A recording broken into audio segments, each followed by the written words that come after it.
মোৰ ছোৱালী ভাগিনসকলৰ বাবে ভাগিনীসকলৰ বাবে আমি নিযুত মইনা আঁচনি আৰম্ভ কৰিছিলোঁ। যোৱাবাৰ প্ৰথম বৰ্ষত আমি নিযুত মইনা আঁচনি আগবঢ়ালোঁ।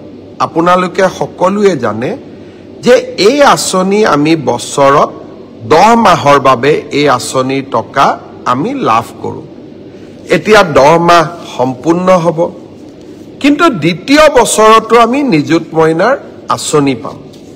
দ্বিতীয় বছৰৰ কাৰণে আমি ইতিমধ্যে আপোনালোকৰ প্ৰপত্ৰসমূহ আমি সাজু কৰি উলিয়াইছোঁ। কলেজৰ অধ্যক্ষসকলে আপোনালোকক প্ৰপত্ৰ যোগান ধৰিব। যিসকলে দ্বিতীয় বছৰতো ষ্টাডি কণ্টিনিউ কৰিব খোজে, ড্ৰপ আউট নকৰে, তেওঁলোকক আমি নিযুত মইনা আঁচনি নিৰন্তৰভাৱে আমি দ্বিতীয় বছৰৰ বাবেও যোগান ধৰিম।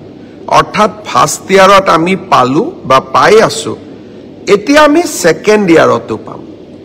এইবাৰ আমি আঁচনিখনত 2-এটা পৰিৱৰ্তন আনিছোঁ।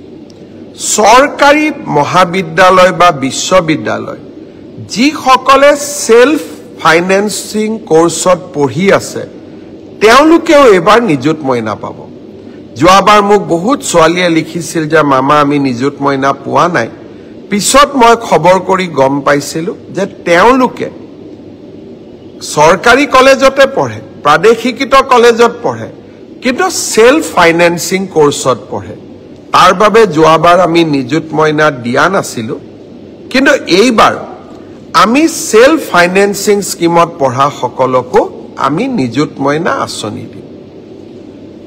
প্ৰশ্ন হ'ব, প্ৰথমৰ পৰা দ্বিতীয় বৰ্ষত পোৱা সকলে নিযুত মইনা পালে, প্ৰথম বৰ্ষৰ সকলে নিযুত মইনা পাবনে নাই? আপোনালোকে চিন্তা নকৰিব, নাম ভৰ্তি কৰাৰ লগে লগে আপোনালোকে নিযুত মইনাৰ প্ৰপত্ৰ পাব। আৰু নিযুত মইনাৰ প্ৰপত্ৰ পূৰণ কৰাৰ লগে লগে ক্লাছ 11 ডিগ্ৰী ফাৰ্ষ্ট ইয়াৰ আৰু পোষ্ট গ্ৰেজুৱেট ফাৰ্ষ্ট ইয়াৰত নাম লগোৱা সকলো ছোৱালীয়ে নিযুত মইনা আঁচনি লাভ কৰিব। কিছুমানে মোক কৈছে যে মামা স্কুটি নিদিয়ে নেকি?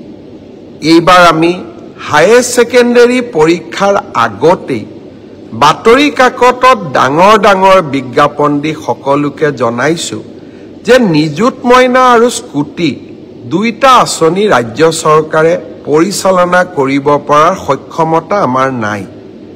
আমাক কতো আমি টেক্সো নতুনকৈ ল'ব নোৱাৰোঁ।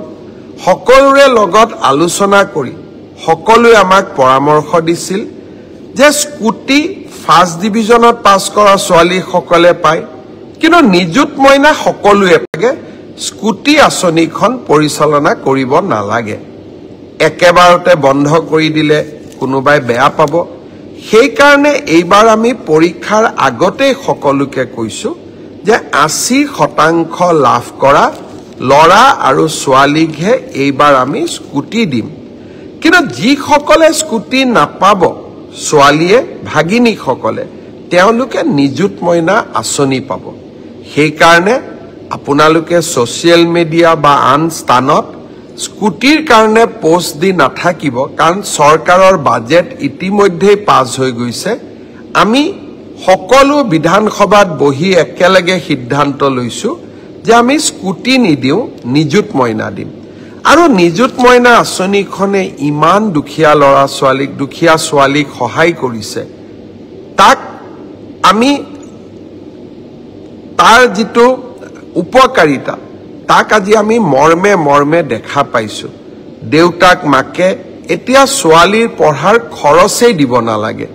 চৰকাৰৰ পৰা পোৱা নিযুত মইনাৰে আমি অন্তত কলেজৰ বহুখিনি দায়িত্ব আমি পালন কৰিব পাৰোঁ। দেউতা মাৰ কষ্ট কমিছে। সেইকাৰণে আমি নিযুত মইনা আঁচনিখন আকৌ এবাৰ প্ৰথম বৰ্ষ আৰু দ্বিতীয় বৰ্ষৰ বাবে মুকলি কৰি দিছোঁ।